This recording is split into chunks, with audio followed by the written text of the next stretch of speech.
आता पाहूयात मुंबई पुण्यातील टॉप 9 बातम्या।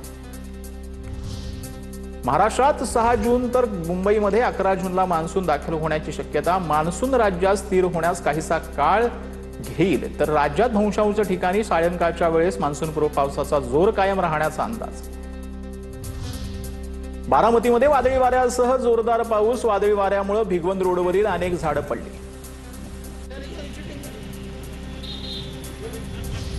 इनोव्हेशन सिटी प्रकल्पासाठी MMRDA नियोजन संस्था असणार। संस्था नियुक्ती करण्यास राज्य सरकारची मंजुरी। यासाठी राज्य सरकार आणि टाटा सन्स यांच्यात स्वित्झर्लंडमधील दावोस येथे सामंजस्य करार झाला होता।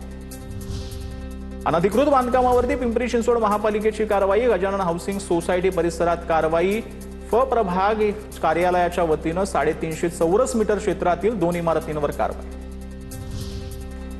हिंजवडी ते शिवाजीनगर मेट्रोच्या पहिला टप्पा 30 जून पर्यंत सुरू करा। मुख्यमंत्र्यांचे PMRDAला आदेश। मुख्यमंत्री देवेंद्र फडणवीस यांनी मे महिन्यात मेट्रो सुरू होणार असं म्हटलं होतं, मात्र काम न झाल्याने मेट्रोला विलंब झाला।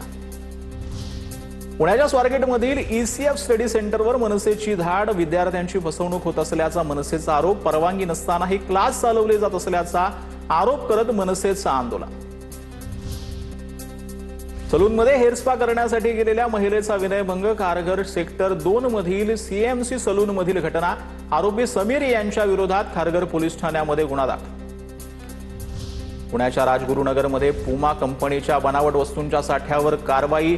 तब्बल 7,38,000चा मुद्देमाल जप्त। कॉपीराईट कायद्याचा भंग प्रकरणात 5 दुकानांवर कारवाई।